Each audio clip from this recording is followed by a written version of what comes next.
Hello दोस्तों। अब बहुत सारी कहानी हो गई जिनमें किलर छुप रहा था, लेकिन आज की कहानी में ठीक इसका उल्टा होगा। किलर खुद सबके सामने आएगा, लेकिन वो नकली है या फिर असली, ये आप सोचना। और अगर वो नकली है तो असली किलर ये देखकर क्या करेगा।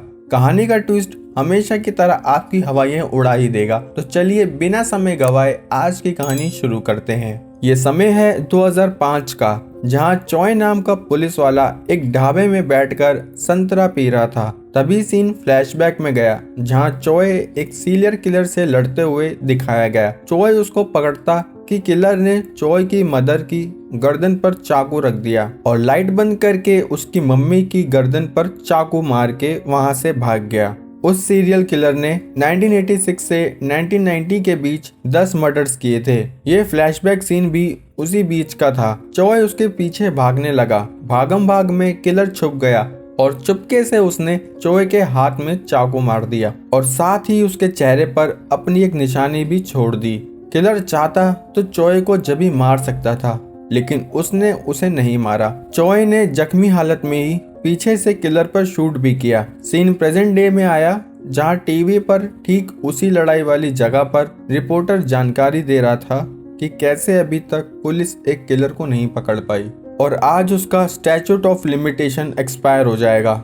मतलब कि आज के बाद उसके सारे मर्डर्स की कोई सजा नहीं होगी। फिर पुलिस उसका कानूनी तौर पर कुछ नहीं कर पाएगी। तभी किसी ने चैनल चेंज कर दिया और चॉय उस पर भड़कने लगा। उसकी माँ ने आकर उसे समझाया, जो बेचारी चाकू लगने की वजह से अब बहुत धीरे बोल पाती थी।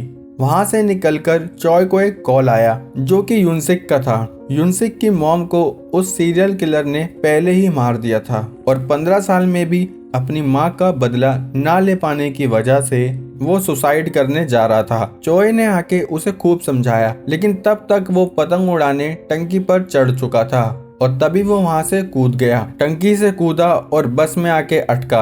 बेचारा यूनसिक अब मर चुका था। यहाँ से कहानी 2 साल आगे आई, जहाँ चॉय ठर्रा पी के सो रहा था। उसको एक कॉल आया, जिसके बाद उसने टीवी ऑन किया तो देखा कि सारे न्यूज चैनल वाले अपना ताम तोबड़ा लेकर एक इवेंट में पहुंचे थे, जहां एक ली नाम के राइटर ने अपनी बुक लॉन्च करते टाइम ये कन्फेस किया कि वो वही 15 साल पहले वाला सीरियल किलर है और उसने अपनी नई बुक कन्फेशन ऑफ मर्डर में वो सभी 10 मर्डर्स के बारे में अच्छे से बताया है। उन रिपोर्टर्स में से किसी ने पूछा कि अब बताने का क्या फायदा जब तुम्हें सजा नहीं हो सकती। ली ने कहा कि इतने सालों से मेरे मन में एक गिल्ट था, जो कि इस कन्फेशन से दूर हो गया। उसने चॉय से नेशनल टीवी पर माफी भी मांगी, लेकिन उसको देखकर बिल्कुल नहीं लग रहा था कि उसे जरा सा भी गिल्ट है। उल्टा वो अपना फेस टच करते हुए चॉय को वो निशानी याद दिला रहा था। उसने ये भी दिखाया कि उस रात चॉय ने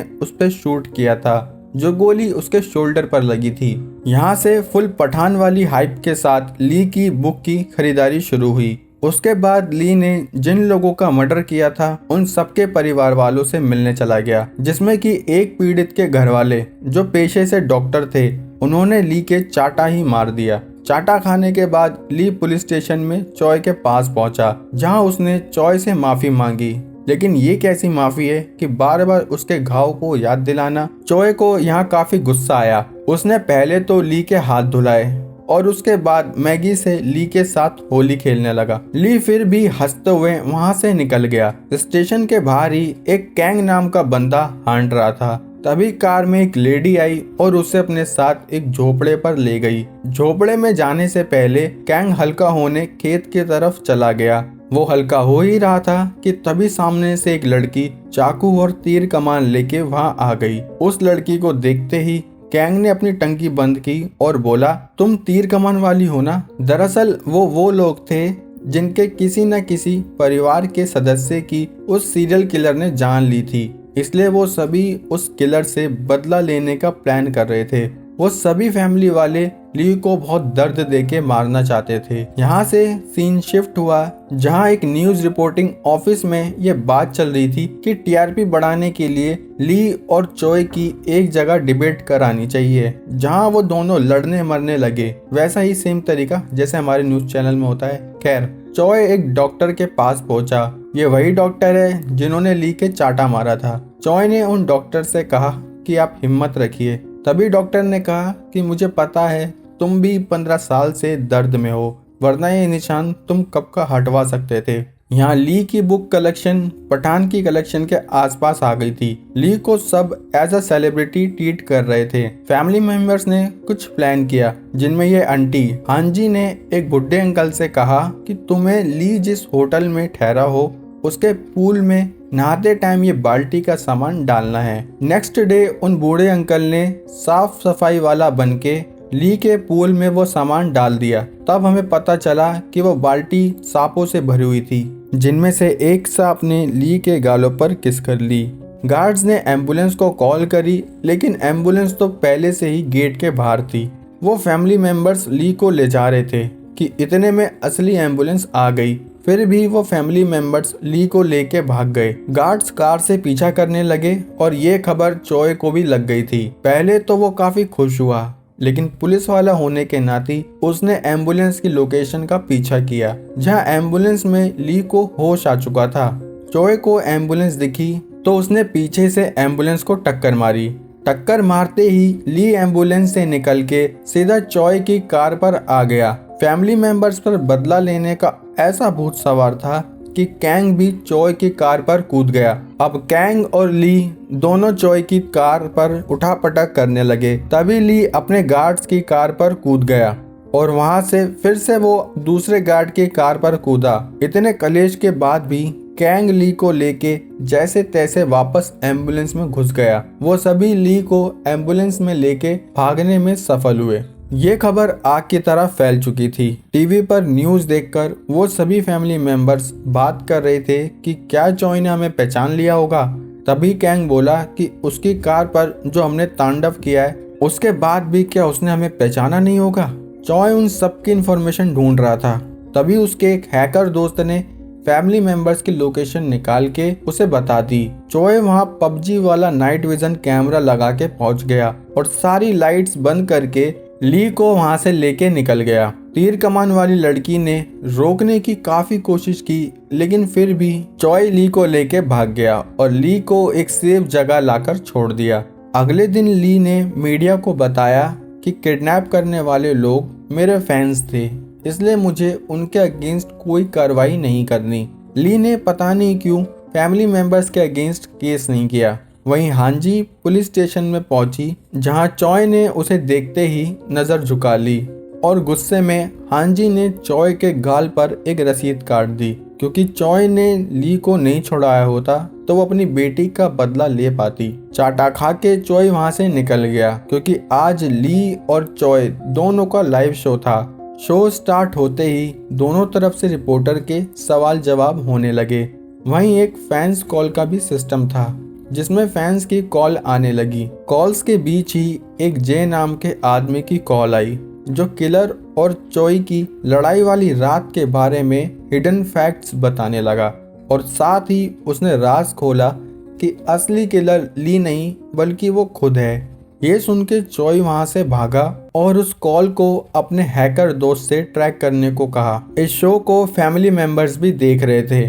तभी उन्हें याद आया कि इन बूढ़े अंकल की तीर कमान वाली बेटी ली को मारने गई है और अब इस खुलासे के बाद उन्हें शक था कि कहीं अब वो किसी गलत आदमी को ना मार दे। इवेंट की जगह पर ही ये लड़की तीर कमान के साथ ली पर निशाना लेके बैठी थी। तभी उसने एक तीर छोड़ा जो सीधे ली के आर पार हो गया, लेकिन ये लड़की वहां से भागने में नाकामयाब रही। वहीं दूसरी तरफ चॉय ने जे की कॉल ट्रेस कराई और एक घर पहुंचा। घर में उसको एक नोट लिखा हुआ मिला, जिसमें लिखा था कि मुझे गुस्सा मत दिलाओ वरना तुम्हारी माँ को मार दूंगा। चॉय काफी डर गया और चिल्लाने लगा। तभी इतने में उसकी माँ कमरे से बाहर आ गई। अपनी माँ को देखकर वो काफी खुश हुआ और उसने अपनी माँ को गले लगा लिया। लेकिन तभी उसने शीशे में देखा कि सामने वाले फ्लैट में किसी की परछाई दिख रही है। वो जल्दी से भागते हुए उस फ्लैट में पहुंचा, जहां कुर्सी पर उसे एक कैसेट और एक चाकू मिला। उसने कैसेट प्ले की तो एक यंग लेडी अपनी जान की भीख मांग रही थी।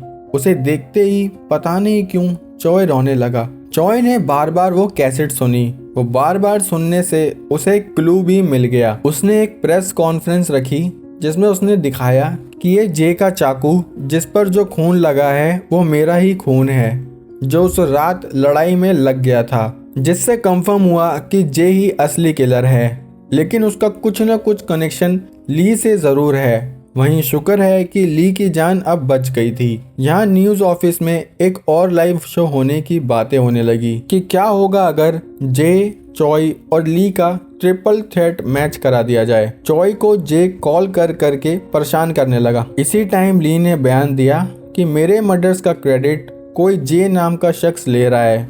ये न्यूज टॉपिक बहुत आग पकड़ रहा था। चॉय के पास जे का फिर से कॉल आया और जे बोला कि क्या तुम्हें लगता है उस चिकने ली ने एक भी मर्डर किया होगा, और तुम्हारी गर्लफ्रेंड को तो मैंने ही मारा था। और जे एक लाइव शो फिक्स करने को कहता है। न्यूज ऑफिस ने भी इस बात को कंफर्म किया कि अब तीनों का एक साथ लाइव शो होगा। ये बात फैमिली मेंबर्स को भी पता चल गई और उन्होंने असली किलर जे को मारने के लिए सांप का जहर एक पैन में भर लिया। आखिरकार लाइव शो शुरू हुआ जहां ली और चॉय तो पहले ही पहुंच गए थे, लेकिन तभी एंट्री हुई जे की, जो मुंह पर आटा लगा के आया था। अब होस्ट ने जे का फेस रिवील करवाया, जो कि ऐसा था मानो रानू मंडल को मेकअप करके बैठा दिया हो। खैर, तभी एक लाइव स्ट्रीम शुरू हुई जिसमें रिपोर्टर ने बताया कि मिस्टर जे ने उन्हें एक लोकेशन बताई थी जिसकी खुदाई करने के बाद उन्हें जंग सू यून के डेथ रिमेन मिले हैं। जंग सू यून और कोई नहीं बल्कि चॉय की गर्लफ्रेंड थी और हांजी की बेटी भी। चॉय फ्लैशबैक में चला गया जहां हांजी ने उन दोनों को एक साथ रोमांस करते देख लिया था और हांजी ने चॉय से कहा था कि मेरी बेटी से दूर रहो। उसके बाद से उसकी बेटी हमेशा के लिए ही दूर हो गई। तब ली ने बताया कि मैं कोई किलर नहीं हूँ, ना ही मैंने किताब लिखी है, ये किताब तो चॉय ने लिखी है। चॉय ने बताया कि ली का असली नाम युनसिक है, इसकी मदर को जे ने मारा था। ये वही लड़का है जो गिरते टाइम बस में घुस गया था। चॉय ने बताया कि वो मरा नहीं था, बल्कि उसने ही डॉक्टर से युनसिक की प्लास्टिक सर्जरी कराई थी। ये सब चॉय का प्लान था कि कैसे असली किलर को पकड़ना है। उन्हें पता था कि किलर अपने मर्डर का क्रेडिट किसी को नहीं देगा। ये सब जानकर जे चौंक गया कि चॉय ने क्या खेल खेला है, लेकिन जे बोला कि तुमने मुझे पकड़ भी लिया तो कानूनी तौर पर तुम मेरा क्या ही कर लोगे। तब चॉय ने अपनी गर्लफ्रेंड की वीडियो दिखाई जिसके बैकग्राउंड से ये पता चला कि जे को पकड़ने के लिए अभी भी 14 मिनट्स बच रहे हैं, क्योंकि जे ने उसकी गर्लफ्रेंड को पहले 2 साल किडनैप करके रखा था। चॉय अब जे पर अटैक करने वाला था कि पुलिस वालों ने उसे रोक लिया और इतने में जे ने हांजी के गर्दन पर चाकू रखते हुए एक स्कूटर लेके वहां से भाग गया। चॉय ने भी ट्रक उठाया और जे का पीछा करना शुरू कर दिया। उसने जे को खूब लताड़ा, लेकिन जे ट्रक पर चढ़ के चॉय पर अटैक करने लगा। उनके बीच एक धांसू फाइट होने लगी। एक टाइम पर ये रानू मंडल जैसा जे चॉय से भी अच्छा फाइटर लग रहा था, लेकिन जैसे तैसे चॉय जे को मारने ही वाला था कि पुलिस वालों ने आकर उसे रोक दिया। वो जे को ले जाने लगे, तभी हांजी ने उस पेन से अटैक किया, लेकिन चॉय ने फिर से उसे रोक लिया और पेन लेके खुद उस पेन को जे की बॉडी में घोंप दिया, क्योंकि वो नहीं चाहता था कि कोई भी फैमिली मेंबर जेल जाए। उसके बाद चॉय को 5 साल के लिए जेल हो गई। 5 साल बाद वो जेल से बाहर आया तो हांजी ने उसको अपनी बेटी की एक घड़ी गिफ्ट की और अब स्टैट्यूट ऑफ लिमिटेशन को 15 साल से बढ़ा के 25 साल कर दिया गया। और इसी ग्रुप फोटो के साथ हमारी मूवी का भी एंड होता है। तो दोस्तों, कहानी कैसी लगी वीडियो को लाइक कमेंट करके बताना। चैनल अभी छोटा है दोस्तों, तो सब्सक्राइब करके थोड़ा एक्स्ट्रा सपोर्ट कर दिया करो। अगली वीडियो किस मूवी की चाहिए मुझे कमेंट्स में बता देना। और हाँ, अगर तुमने अभी तक इन दोनों में से कोई कहानी नहीं देखी तो जल्दी देखो, ये दिमाग घुमा देने वाली कहानी। तो चलो मिलते हैं हमारी अगली वीडियो में, तब तक के लिए जय हिंद।